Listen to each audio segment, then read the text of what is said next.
हैं। तो आज हम देखते हैं स्टेरलिंग एंड विल्सन प्राइवेट लिमिटेड को। ये सोलर इंडस्ट्री में काम करती है। तो देखते हैं कि कंपनी कैसी है, कैसे इसका फाउंड हुआ, क्या इसका बिजनेस मॉडल है, क्या इसकी हिस्ट्री रही है। तो देखते हैं। तो इसका जो इंसेप्शन है स्टेरलिंग एंड विल्सन का, वो बड़ा ही इंटरेस्टिंग तरीके से हुआ है। तो जो फ्रेंडशिप थी दो को सपूरजी मिस्त्री एंड मेहरवन दारूवाला के बीच में फ्रेंडशिप थी। तो ये जो बाद में चल के एक पावरफुल बिजनेस पार्टनरशिप में बदल गया। तो जो 1920 में मिस्टर दारूवाला की जो कंपनी थी, वो विल्सन एंड इलेक्ट्रॉनिक्स वर्क्स का नाम से थी, जो कि काम करती थी इलेक्ट्रिकल कॉन्ट्रैक्टर का। ये Wilson and electric works electrical contractor का काम करती थी, जो कि रिनोड जो संपूर्जन सपूर जी की जो कंपनी थी पेलोंजी कंस्ट्रक्शन, उसमें ये काम करती थी, जो कि मिस्टर मिस्टर मिस्त्री की एंटरप्राइज था ये पेलोंजी कंस्ट्रक्शन जो था। बाद में चल के क्या हुआ 1971 में, जो कि विल्सन इलेक्ट्रिक वर्क्स कंपनी थी वो मर्ज हो गई स्टेलिंग इन्वेस्टमेंट के साथ में, जो कि संपूर्जी ग्रुप की सपूरजी ग्रुप की कंपनी थी स्टेलिंग इन्वेस्टमेंट। तो फिर ऐसे करके इस कंपनी का फाउंडेशन हुआ, जो कि नाम रखा गया फिर का स्टेलिंग एंड विल्सन कंपनी। तो इस तरीके से ये एक पावरफुल कंपनी का फाउंडेशन हुआ अभी के इन सोलर इंडस्ट्री में 1971 में, जो कि टोटली काम करती थी इलेक्ट्रिक क्षेत्र के अंदर। अब सोलर ईपीसी डिवीजन में जो स्टर्लिंग विल्सन कंपनी थी, Sterling and Wilson private limited company थी, वो जो सोलर ईपीसी वाले क्षेत्र में 2011 में इन्होंने इस वाले डिवीजन में काम करना स्टार्ट किया। और 2017 में जो सपूरजी ग्रुप की कंपनी थी उससे डीमर्जर हो गया इसका। कंपनी का जब डीमर्जर हुआ तो प्रमोटर सपूरजी ने सपूरजी पिलोंजी ग्रुप से जो कंपनी का डीमर्जर हुआ है इसका, तो 2022 में कंपनी जो है वो रिलायंस इंडस्ट्रीज लिमिटेड की जो सब्सिडरी है, रिलायंस न्यू एनर्जी लिमिटेड, इसका पार्ट हो गई। करीब करीब 40% स्टेक रिलायंस इंडस्ट्रीज ने खरीद लिए इसके, जो कि फर्दर जो कि लीडिंग सोलर में EPC and O and M player है। जो कि यदि हम देखें तो लीडिंग सोलर में ईपीसी मतलब engineering procurement and construction. Engineering में क्या पार्ट आता है, जैसे कि डिजाइन किया, कैसे बनेगा, कैसे हम ये प्लांट लगाने वाले हैं, प्रोडक्ट जो प्रोडक्शन साइट है उसको कैसे हम करने वाले हैं। प्रोक्यूरमेंट का मतलब हुआ कि जो इनिशियल मतलब जो रॉ मटेरियल है कि इसके जो पार्ट्स हैं वो क्या क्या होंगे। और कंस्ट्रक्शन का मतलब कि साइट को ऑपरेशनल करना। तो ये ईपीसी का मतलब होता है। तो लीडिंग सोलर ईपीसी है solution provider in the world के अंदर। अब यदि हम बात देखें तो leading solar O and M भी है, जैसे कि ऑपरेशन एंड मेंटेनेंस। एक बार जब प्लांट ऑपरेशन कर लिया तो उसकी मेंटेनेंस भी ये करती है। अब number 1 solar EPC player in Australia है, नंबर 1 का प्लेयर है ऑस्ट्रेलिया के अंदर। यदि हम EPC and O and M Abu Dhabi की बात करें तो इन्होंने 1117 एमडब्ल्यूपी one of the world largest single location PV plant बनाया है इन्होंने अबू धाबी के अंदर में। यदि हम एग्जीक्यूटिंग इंडिया का जो लार्जेस्ट पीवी प्लांट है वो गुजरात में ये लगा रहे हैं, कावड़ा गुजरात में, जो कि लार्जेस्ट है यू कैन से। और जो कंपनी की ऑफिस है वो 28 प्लस कंट्रीज के अंदर ऑफिस है, और जो प्रोजेक्ट साइट है वो 20 प्लस कंट्रीज के अंदर है। अब जो सबसे इंटरेस्टिंग बात होती है, जो कि कंपनी में जो इंटरेस्ट हुआ मेरा, ये turn around in the gross profit. तो कंपनी ने जो हालिया क्वार्टर जो रिजल्ट पेश किए उसमें लॉस से प्रॉफिट मेकिंग हो गई है ये कंपनी। तो ये जो मेन कारण था मेरा इस कंपनी को स्टडी करने का। तो ये जो कि मैंने बोल्ड में किया हुआ है, तो ये बड़ा ही अच्छा है, ये बड़ा अच्छा पॉइंट था। आओ देखते हैं कि भैया जो कि और भी कुछ फैक्ट्स हैं बिफोर इंडस्ट्री एनालिसिस के हमें समझ लेने चाहिए कि क्या क्या चल रहा है वर्ल्ड के अंदर। ग्लोबल CO2 जो एमिशंस का फॉल बैक है वो स्लोली स्लोली उससे रिड्यूस कर रहे हैं, जो कि अभी 37 बिलियन टन पर ईयर है, जिसको ये 2050 तक टारगेट कर रहे हैं। ऑल ओवर वर्ल्ड की बात कर रहा हूं मैं, 32 बिलियन टन पर एनम 2050 तक। जो कि काफी रिडक्शन करने की बात है। और जो क्लीन एनर्जी इन्वेस्टमेंट की जो बात हो रही है वो अभी 2030 तक 2 ट्रिलियन इन्वेस्टमेंट की बात हो रही है, जबकि 2050 तक ये डबल होने की बात हो रही है। यूएस डॉलर में फिगर है ये, 4 ट्रिलियन यूएस डॉलर। तो जो कि नेट जीरो एमिशन बाय 2050 की बात है। अच्छा, अब जो इसके पीछे की साइंस क्या है कि भैया जो इम्पैक्ट है, जो क्लाइमेट चेंज हो रहा है आजकल, जो ग्लोबल वार्मिंग है, इस पर काफी ज्यादा लोग ध्यान भी दे रहे हैं, सारी गवर्नमेंट, सारे देश की गवर्नमेंट, जो कि कह रहे हैं कि भैया इसको रिड्यूस करो, कम से कम 2030 तक इसे हाफ लाओ। जो भी तुम ये CO2 गैस करते हो, जो भी प्रदूषण फैलाते हो, इसको एटलीस्ट हाफ लेके आओ 2030 तक। तो ये एक बड़ा ट्रिगर है। और रीच जो कि 2050 तक ये कह रहे हैं कि भैया इसको नेट जीरो करो, कम से कम नेट जीरो 2050 तक इसको करो। To achieve this we need our, जब इसको अचीव करने के लिए भी क्या क्या करना होगा भैया, कि जो हमारी fossil fuels and we need in our reliance on fossil food, तो and investment alternative energy clean, तो इसको रिड्यूस करने के लिए ना कुछ अल्टरनेटिव ढूंढने पड़ेंगे, जो कि रिन्यूएबल एनर्जी हो। फॉर एग्जांपल सोलर है, विंड एनर्जी है जो वाटर से बनता है। कुछ हमको ऐसे अल्टरनेटिव ढूंढने पड़ेंगे हर चीज में, जहां भी हमने ये प्रदूषण CO2 गैस उत्सर्जन कर रहे हैं, वहां पे हमको अल्टरनेटिव ढूंढ के उससे रिप्लेस करना होगा। तो ये जो ट्रेंड चल रहा है ना, तो ये बड़ा ट्रेंड है इस तरीके का, कि भैया रिन्यूएबल एनर्जी पर ज्यादा से ज्यादा फोकस किया जा रहा है।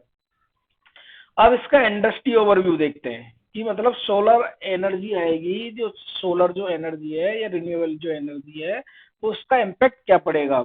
जो कि 90% share of the world electricity can come from, जब 2050 तक ये कह रहे हैं कि भैया जो 90% इलेक्ट्रिसिटी है वो रिन्यूएबल एनर्जी से ही आएगी। 2050 तक की बात है ये। तो 90% इलेक्ट्रिसिटी रिन्यूएबल एनर्जी से ही आएगी। 85% डिक्रीज इन कॉस्ट, जो कि ड्यू टू सोलर पावर। जो एक बार ये वन टाइम कॉस्ट है, उसके बाद तो भैया सोलर फ्री की धूप है, फ्री का है, तो फिर अपने आप ही चलता रहता है। और इसकी एज भी एक बार यदि सोलर लग जाता है तो 25 साल की होती है। तो 85% जो कॉस्ट में है वो रिडक्शन आ जाएगा, one time cost you can say. फिर जो जाते हैं बिजली का बिल भरते हैं वो रिड्यूस हो जाएगा। 4.2 ट्रिलियन USD जो potential annualise saving to do reduce of the pollution and fewer climate impact by 2030। जो कि ये बोल रहे हैं कि 4.2 ट्रिलियन USD डॉलर बच जाएंगे बाय 2030 तक, because of this renewable energy. अब यदि हम बात करें तो 90% जो वर्ल्ड वर्ल्ड की जो पॉपुलेशन है वो पॉल्यूटेड एयर ले रही है, ये भी बिल्कुल सत्य बात है। और 30% मिलियन नंबर्स ऑफ जॉब, इस वाले जो इंडस्ट्री है इससे करीब करीब 30 मिलियन जॉब बाई 2030 तक क्रिएट होंगे। तो ये एक अच्छा फिगर देखने को मिला यहाँ पे। ये इंडस्ट्री एनालिसिस हम कर रहे हैं कि इंडस्ट्री में क्या क्या चल रहा है, क्योंकि जब इंडस्ट्री अच्छा करेगी तभी कोई कंपनी अच्छा कर पाएगी। अब हम projected growth global renewable energy का देखते हैं मार्केट। तो जो मार्केट साइज है 2020 में वो 881 बिलियन USD डॉलर था, जो कि प्रोजेक्टेड है 2030 तक 1977 billion dollar USD market size projected है। 8.4% के CAGR से बढ़ने की उम्मीद है। अब ग्लोबल एनर्जी टारगेट्स की बात करें रिन्यूएबल एनर्जी की, तो जो कि 2021 में ये जो market size in billion USD dollar में 856 USD बिलियन था, जो कि 2030 तक इसको पहुंचाने की है 2025 बिलियन USD डॉलर तक, करीब करीब 2.5x। जो कि अपने आप में जब 2.5x की ग्रोथ, तो अगले 10 साल का ये प्रोजेक्शन था 2021 से 2030 का, तो करीब करीब ये ग्रोथ 2.5x की 10 साल में इसमें इंडस्ट्री में ऑल टुगेदर ग्रोथ है। तो यहाँ पे ये प्रोजेक्शन दिया है। अब यदि हम देखें तो थोड़ा हम कंट्री वाइज भी देखें तो 50% रिन्यूएबल एनर्जी का टारगेट दिया है US, कनाडा एंड मैक्सिको ने फ्रॉम द रिन्यूएबल पार्ट। अब यूरोपियन यूनियन कह रहा है कि बाई 2025 यूरोपियन यूनियन कह रहा है कि 35% का रिन्यूएबल एनर्जी आएगा बाई 2030 तक यूरोपियन। और जो मिडिल ईस्ट वाला जो एरिया है वो कह रहा है कि भैया एम टू जनरेट बिटवीन 15 से 50% electricity using renewable energy by 2030। जो हमारा ये मिडिल ईस्ट वाला एरिया है ये कह रहा है कि भैया हम 2030 तक 15 से 50% का इलेक्ट्रिसिटी हम रिन्यूएबल टाइप से करेंगे। अब यदि हम अपने देश की बात करें भारत की, तो 500 gigawatt of install renewable energy by 2030, तो इन्होंने एब्सोल्यूट नंबर दिया है। क्योंकि आप देख भी रहोगे गवर्नमेंट ने काफी सारी स्कीम भी लॉन्च की है, तो उसकी भी हम चर्चा करेंगे थोड़ा सा आगे चल के। और जो लेटिन अमेरिका है वो कह रहा है कि 70% जो इलेक्ट्रिसिटी है वो 2030 तक हमारी रिन्यूएबल सोर्सेस से आएगी। अब हम सोलर पावर का मार्केट साइज देखते हैं कि भाई सोलर का क्या मार्केट साइज है। अब इसकी बात करें तो यूएस बिलियन डॉलर में हमारे ये नंबर्स हैं। एक 2020 में इसका जो मार्केट साइज था वो था 184 बिलियन यूएसडी डॉलर, जो कि 2030 में बढ़ के हो गया है 368 बिलियन डॉलर। 2030 में इसकी वैल्यू बढ़ के हो गई 368, मतलब ये प्रोजेक्टेड है। तो ये यहाँ पे भी एक करीब करीब 3x की ग्रोथ है, और 3 नहीं तो 2.5x तो मान के चलो आप। तो 2030 तक तो यहाँ पे ये प्रोजेक्टेड मार्केट साइज है।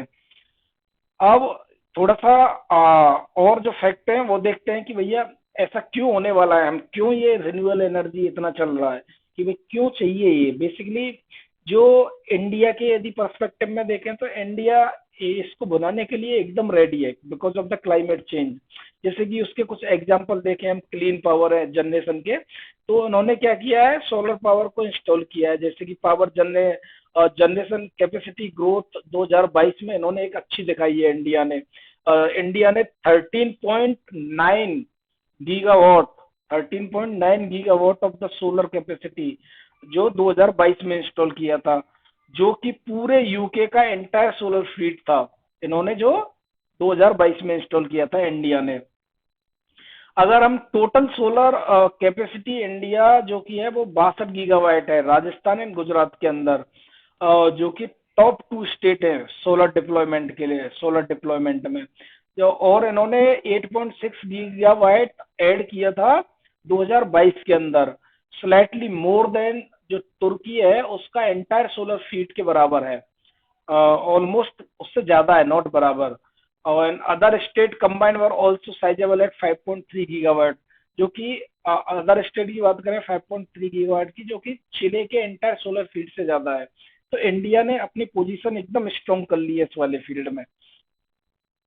और यदि देखें कि भैया rising demand and growth in the rising demand and growth in the Indian solar market, for example क्यों बढ़ रहा है, इंक्रीजिंग urbanization, इनकम बढ़ रही है लोगों की, continuously growing population, population grow हो रही है। तो ये सारे फैक्ट हैं जो कि ये इंडस्ट्री को ग्रो करने में हेल्प कर रहे हैं।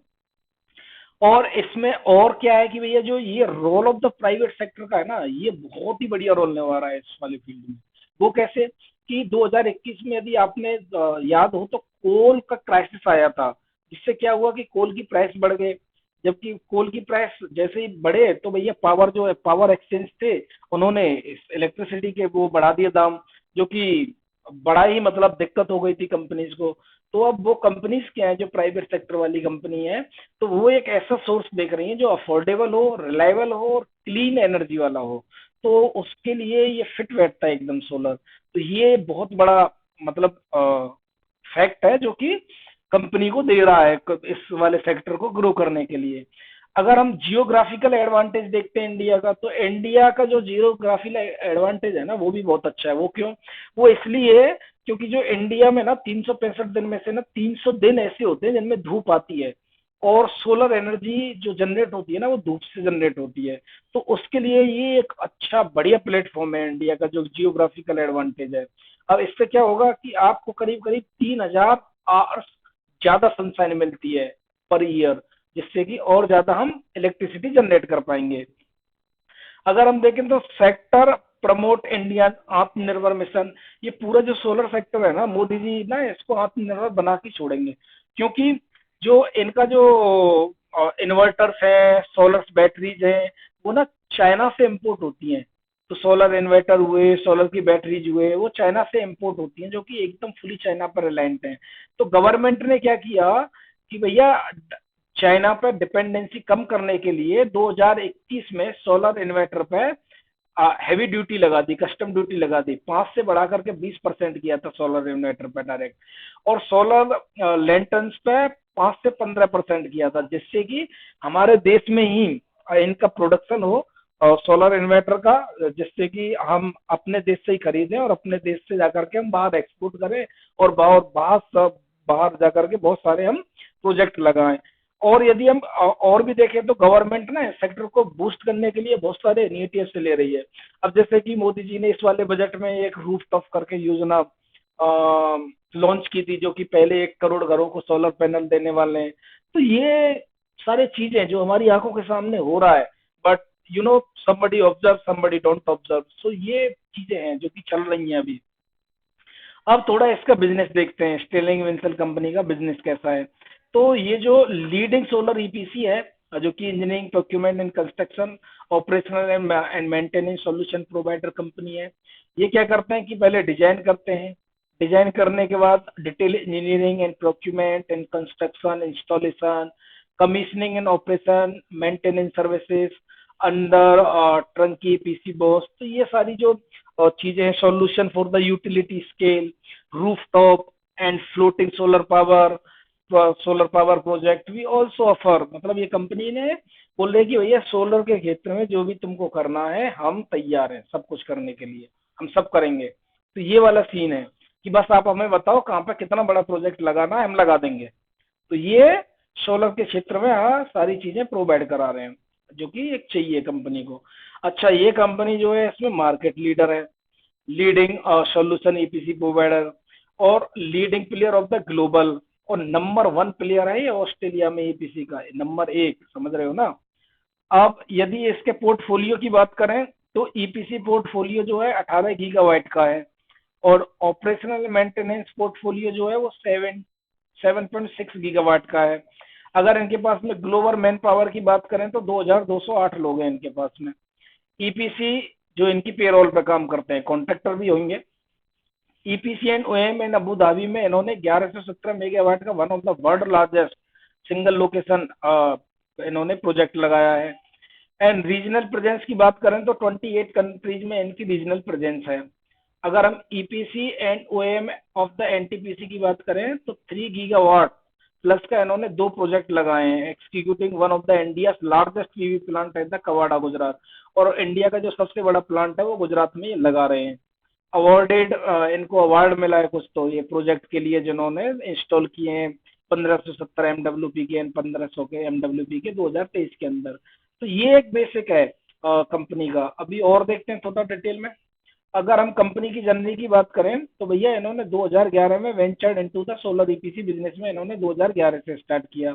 फिर ये ऐसे करके इन्होंने ईयर वाइज अपने बता रखे हैं, लेकिन 2023 में इन्होंने achieve the second consecutive mega order from the NTPC. तो इन्होंने एनटीपीसी से एक बड़ा ऑर्डर लिया।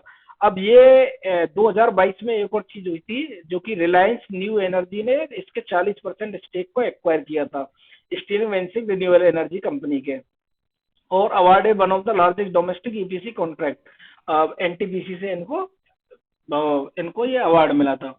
अच्छा, इसमें ना ये तो मेरे को बाद में पता लगा कि भैया इसमें रिलायंस ने भी स्टेक ले लिए हैं 40%, जो कि 2022 में इन्होंने स्टेक एक्वायर कर लिए थे। ये मेरे को पहले नहीं पता था, क्योंकि पहले मैंने जो कंपनी को पढ़ना स्टार्ट किया था तो सिर्फ एक ही पॉइंट पे पढ़ना स्टार्ट किया था कि भाई कंपनी लॉस मेकिंग से प्रॉफिट मेकिंग हो गई, कि चलो कुछ तो हो रहा है कंपनी में। तब मैंने पढ़ना स्टार्ट किया तो मेरे को बाद में पता लगा कि भैया इसमें तो रिलायंस बाबा भी आ गए हमारे। रिलायंस बाबा ने भी एकदम स्टेक खरीद के एकदम शांत बैठ गए, भैया 40% खरीद लिया। अब फ्यूचर का उनका प्लान हो सकता है कि कंपनी को आगे जाके टेक ओवर भी कर लें। मतलब मैं सोच रहा हूँ ऐसा, पता नहीं करेंगे नहीं करेंगे वो अंबानी बाबू जाने, हम तो बस बता ही सकते हैं, सोच ही सकते हैं, बता भी क्या सकते हैं। अब यदि हम इसका एंड टू एंड कंसेप्ट देखें तो कमीशनिंग रिन्यूएबल एनर्जी का, कि भैया पहले तो ये क्या करते हैं, मतलब इनका देखें तो बिजनेस लाइफ साइकिल क्या है। तो पहले ये डिजाइन करते हैं, डिजाइन करने के बाद उस प्रोजेक्ट को इंजीनियरिंग मतलब बनाते हैं, इंस्टॉल कि कैसे करना है। फिर उसका उससे रिलेटेड जो भी सामान लाते हैं उसको इकट्ठा करते हैं। फिर उस प्रोजेक्ट को मैनेज करते हैं, देन उसको बनाना स्टार्ट करते हैं। अब बनाने के बाद में उसको टेस्ट करते हैं, टेस्ट करने के बाद में भैया उसे कमीशन कर देते हैं और कहते हैं कि भैया हमें दो पैसा। अब कमीशनिंग हो गया। अब फिर उसकी ग्रेड कनेक्शन बनाते हैं, और ग्रेड कनेक्शन बनाने के बाद में उसने ऑपरेशनल करके और उसके मेंटेनेंस फेज में चला चला जाता है। तो ये इसकी बिजनेस लाइफ साइकिल है, मतलब ये किस तरीके से काम करते हैं इस वाले फील्ड में। अब इसकी ग्लोबल प्रेजेंस देखें तो ये है कि भैया 28 कंट्रीज में ना इनके ऑफिसेज हैं, और 20 कंट्रीज में इनके जो प्रोजेक्ट हैं वो चल रहे हैं। तो ये आप देख सकते हो कि भैया ये इनके ऑफिसेस हैं, और ये यहाँ पे 20 कंट्रीज में इनके प्रोजेक्ट डिलीवर्ड हैं। तो अब और देखें तो की पॉइंट यदि देखें तो इनके क्लाइंट की बात करें तो क्लाइंट में इनका एनटीपीसी है, सैम क्रॉप है, इंगेज है, क्लीन टेक सोलर है, एंड शेरेनेटिका है, एम प्लस सोलर है। ये सारे इनके और भी बहुत सारे क्लाइंट हैं, पर ये इनके एक नंबर ऑफ क्लाइंट्स है विच जो कि मैं थोड़ा सा बता रहा हूँ।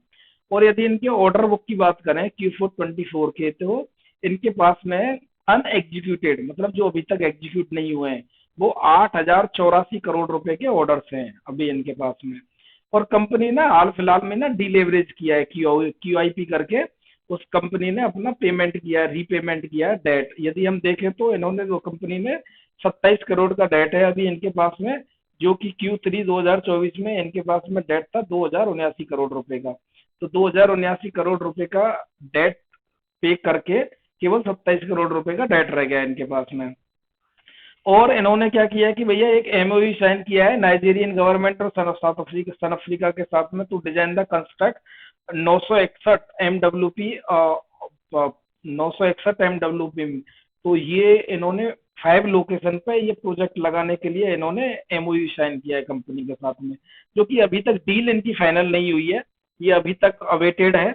बट या मतलब अभी जैसे बोल रहे थे, मैं इनका एक इंटरव्यू सुन रहा था, तो एक इंटरव्यू में ये बता रहे थे कि भैया जो हमारी डील है वो नाइजीरियन गवर्नमेंट के साथ अभी फाइनल नहीं हुई है, बट फाइनल होने की कगार पे है, तो ऑर्डर एक्सपेक्टेड है।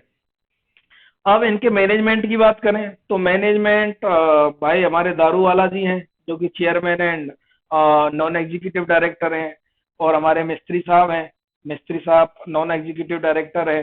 तो ये इनके और भी है मैनेजमेंट में, बहुत सारे लोग हैं इनके, बट मैंने बेसिक लिया, सब मतलब टॉप 4 ले लिए थे। तो ये इनके मैनेजमेंट है जो कि इनको काफी अच्छा एक्सपीरियंस है इस वाले फील्ड में, और काफी दिन से काम कर रहे हैं। इनिशियली फाउंड किया है कंपनी को, तो ये कंपनी के अभी मैनेज कर रहे हैं करंटली। और यदि हम इनके फ्यूचर प्लान की बात करें कि भैया कंपनी किस तरीके से ग्रो होगी, तो अभी 2025 में ये बोल रहे हैं कि जो हमने ऑर्डर 2024 में मिले हैं उससे ज्यादा मिलने के आसार हैं, जबकि 2024 में बहुत सारे ऑर्डर मिल गए थे इनको। अगर हम सोलर मार्केट की ग्रोइंग देखें तो इंटरनेशनली सोलर मार्केट, इसमें तो कोई क्वेश्चन ही नहीं है कि भैया सोलर मार्केट ग्रो करेगा कि नहीं करेगा, डेफिनेटली ग्रो करेगा, इसमें कोई क्वेश्चन नहीं है। और जो कंपनी है वो एक्सपेक्ट कर रही है कि भैया ये जो 2025 जो फाइनेंशियल ईयर है ना, इसमें इनको 8,000 करोड़ रुपए के ऑर्डर मिलने वाले हैं। तो ये एक बहुत बढ़िया पॉइंट है। और कंपनी ने जो नेक्स्ट 2-3 ईयर की जो गाइडलाइन दी है वो कह रहे हैं कि भैया हम 15 से 20% CAGR से ग्रो करेंगे कम से कम। तो ये रेवेन्यू ग्रोथ की बात करिए यहाँ पे, ये कंपनी ने गाइडलाइन दी है। अब यदि इनके मार्जिन इंप्रूवमेंट की बात करें तो वो कैसे होंगे, क्योंकि इकोनॉमीज ऑफ स्केल कि भैया जब ये ज्यादा बड़ा प्रोजेक्ट लगाएंगे तो उसमें मार्जिन थोड़ा ज्यादा मिलेगा, तो इस तरीके से ये अपने मार्जिन को इम्प्रूव करने की बात कर रहे हैं। और ये कॉस्ट इफेक्टिव की बात करें तो अब मेन जो है कि भैया ये ऑल ओवर वर्ल्ड में इनके ऑफिस है, ऑल ओवर वर्ल्ड में ऑफिस है। तो ये बोल रहे हैं कि हम जो इंडिया की जो लो कॉस्ट लेबर है ना उसको यूज करेंगे, और मतलब पैसा कमाएंगे डॉलर में, खर्च करेंगे रुपए में। ये इनका ये कंसेप्ट बोलने की बात कर रहे हैं कि भैया हम जो पैसा है वो रुपये में खर्च करेंगे, हम लो कॉस्ट लेबर को लेंगे अपनी को, और हम अपना प्रोजेक्ट लगाएंगे और देंगे सोलर में फ्री में एनर्जी। और यदि हम एज ए इंडस्ट्री की बात करें तो इंडस्ट्री में खुद में ही टेलविंड चल रही है। तो ये एक बहुत बढ़िया पॉइंट है कि भैया हर कुछ सोलर सोलर सोलर, हर कोई सोलर सोलर।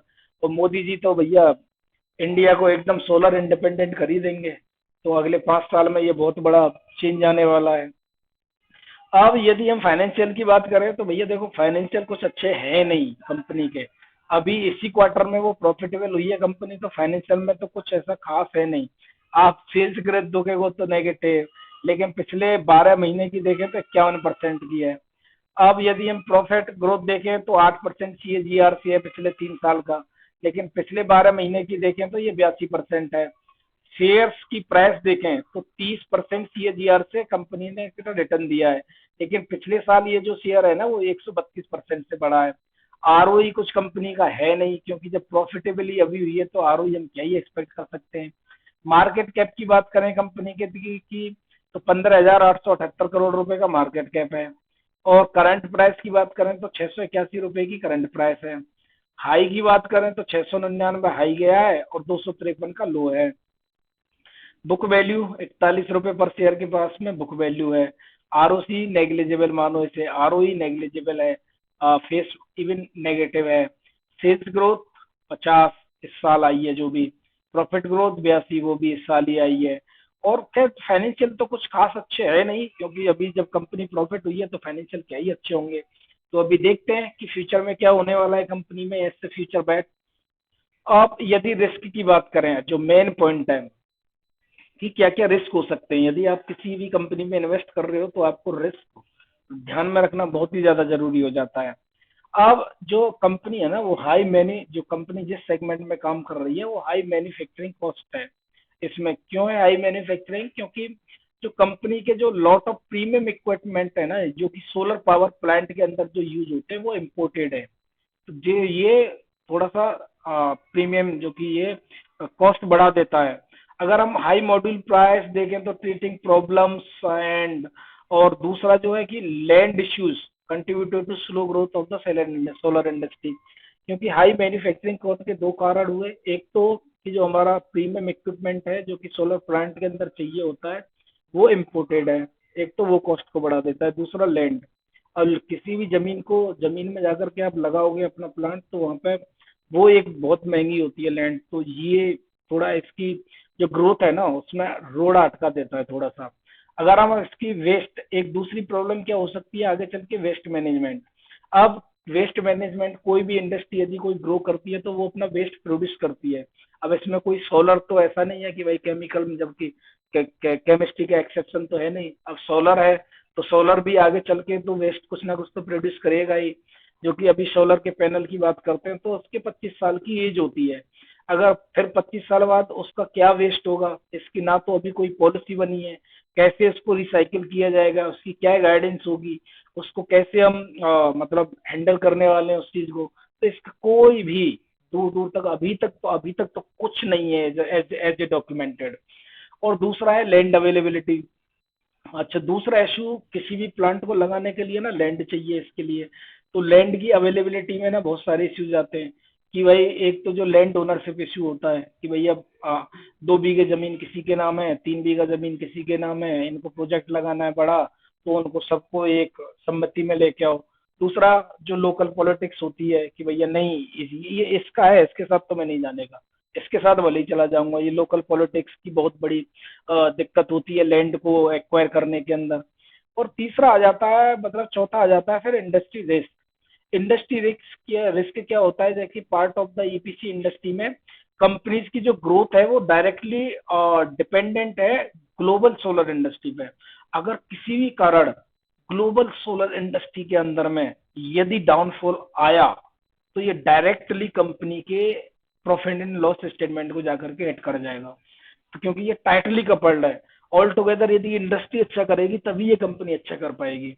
अब यदि हम इनका और भी देखें तो जैसे कि सप्लायर कंसंट्रेशन रिस्क है, जो कि हाईली जो अभी देख रहे हैं, हालांकि इम्पोर्ट ड्यूटी लगाई है मोदी जी, कोशिश कर रहे हैं आत्मनिर्भर बनाने के लिए सोलर क्षेत्र में, क्योंकि मोस्ट ऑफ द जो पार्ट है वो चाइना से इम्पोर्ट होते हैं।